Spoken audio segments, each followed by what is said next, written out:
Hello दोस्तों, स्वागत है आपका मुस्कान विश्वकर्मा होम साइंस में। और आज हम पढ़ने वाले हैं अध्याय 8, जिसका नाम है अस्थि भंग एवं रक्तस्राव। तो आज हम अपने इस अध्याय में पढ़ेंगे कि अस्थि भंग कैसे होता है, क्या होता है और रक्तस्राव क्या होता है। ठीक है।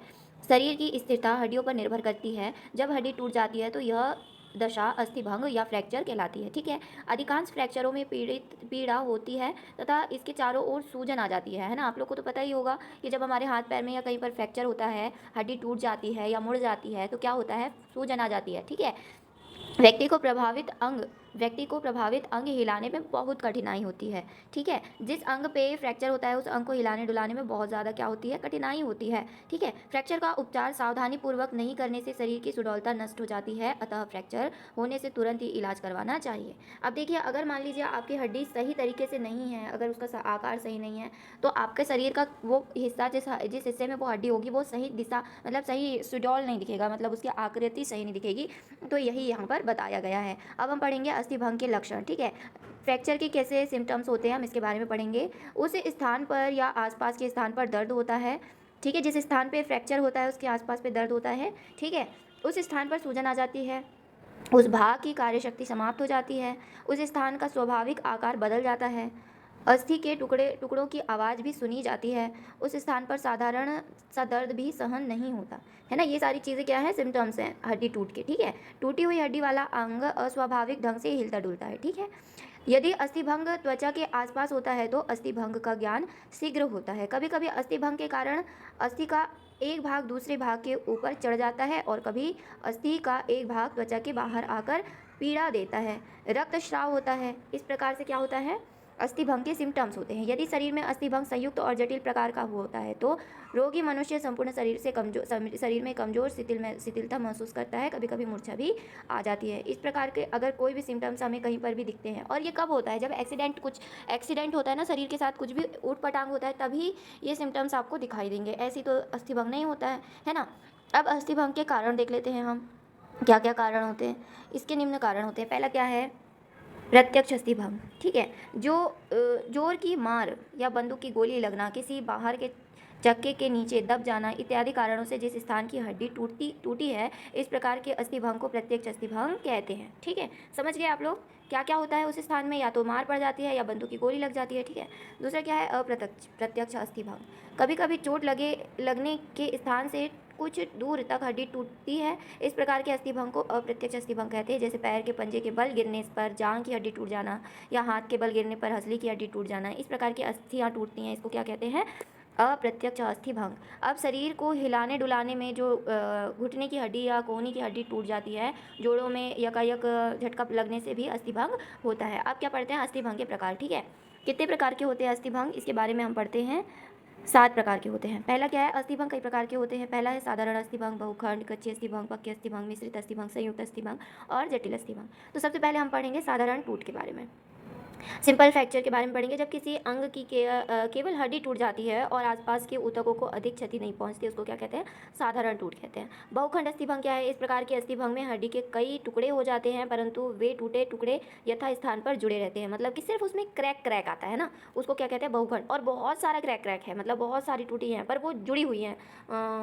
जैसे एक पॉट है, पॉट बहुत सारी जगह से क्रैक है, वो टूट चुका है लेकिन वो जुड़ा हुआ है, अलग अलग नहीं भाग है। अब कच्चे अस्थिभंग के बारे में पढ़ते हैं। ठीक है। प्रायः बच्चों की हड्डी टूटती नहीं है बल्कि चोट पड़ने पर झुक जाती है, बांस के समान फट जाती है। इस प्रकार के अस्थिभंग को क्या कहते हैं, कच्चे अस्थिभंग कहते हैं। पक्की अस्थिभंग के बारे में पढ़ते हैं। इसमें टूटी हुई हड्डी के सिरे पच्ची के समान एक दूसरे में घुस जाते हैं, मतलब कि वो एक दूसरे में इस तरीके से मिक्स हो जाते हैं कि समझ में ही नहीं आता कि कौन सा हिस्सा कहाँ क्या, कुछ ऐसा दिखता ही नहीं है, वहाँ पर सब कुछ मिक्स हो जाता है एक चटनी के समान। ठीक है। अब देखते हैं मिश्रित अस्थिभंग। जब हड्डी के टूट जाने के कारण खाल कट गई हो, फट गई हो या पुट्ठों पर विशेष चोट आई, जब हड्डी के टूट जाने के कारण खाल कट गई हो, फट गई हो, पुट्ठे पर विशेष चोट आई हो और टूटी हड्डी के नुकीले सिरे खाल को चीरते हुए बाहर आ गए हों, या घाव हड्डी तक पहुंच गया हो जिसमें से कीटाणु और गंदगी प्रवेश करने की संभावना हो, इस प्रकार के अस्थिभंग को क्या कहते हैं, मिश्रित अस्थिभंग। ठीक है। संयुक्त अस्थिभंग, इसमें टूटी हुई हड्डी का एक सिरा मांस तथा खाल के फाड़ कर बाहर निकल आता है। मतलब मांस तथा खाल को क्या करके फाड़ के बाहर निकल आता है। इसको क्या कहते हैं? संयुक्त अस्थिभंग, मतलब संयुक्त टूट। अब है सातवां जटिल अस्थिभंग, इसमें हड्डी के टूटने के आसपास में स्थित धमनी या सिरा, फेफड़े, मस्तिष्क, नाड़ियाँ इत्यादि टूट या फट जाती है। कभी कभी असावधानी के कारण साधारण टूट भी जटिल टूट में बदल जाती है। यह रोगी के प्रभावित अंगों को असावधानी पूर्वक हिलाने डुलाने या उस व्यक्ति के असावधानी के कारण हो जाती है जो रोगी की परिचर्या या सेवा कर रहा हो, है ना। इस प्रकार की जो अस्थि भंग है ये असावधानी रखने से होती है। अब हमें क्या पढ़ना है? अस्थि भंग के उपचार।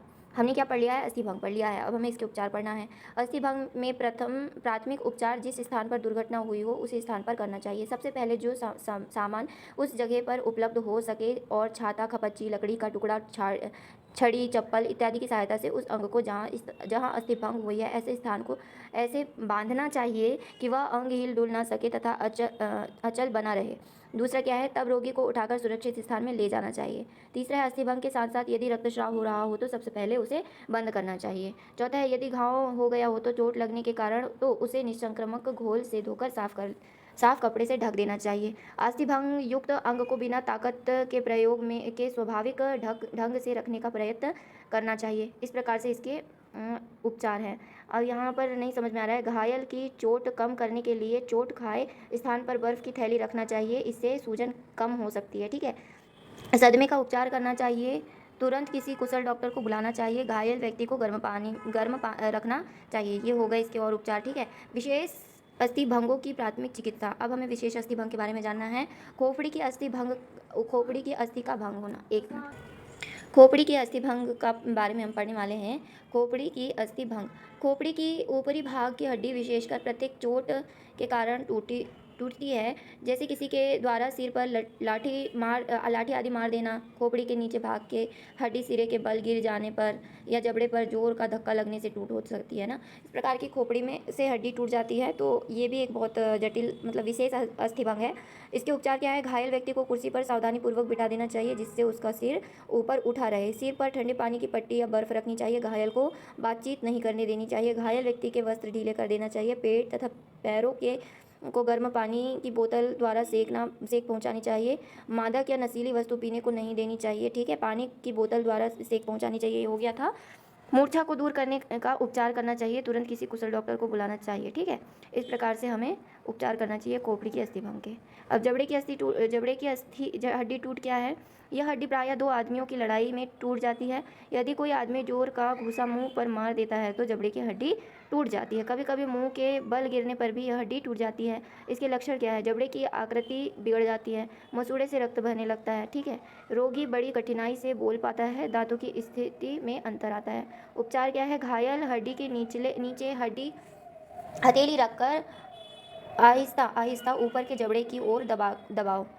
अब मुंह बंद हो तो पट्टी बांधना प्रारंभ करना चाहिए। सकरी पट्टी का मध्य भाग ठोड़ी के नीचे रखें तथा दोनों सिरों को ले जाकर खोपड़ी के ऊपर बांध दो। सकरी पट्टी का मध्य भाग ठोड़ी के सामने रखो तथा दोनों सिरों को लेकर गर्दन के पीछे बांध दो। इससे उपरांत दोनों सिरों का आपस में बांध दो। ठीक है। तुरंत किसी कुशल डॉक्टर को दिखाना चाहिए।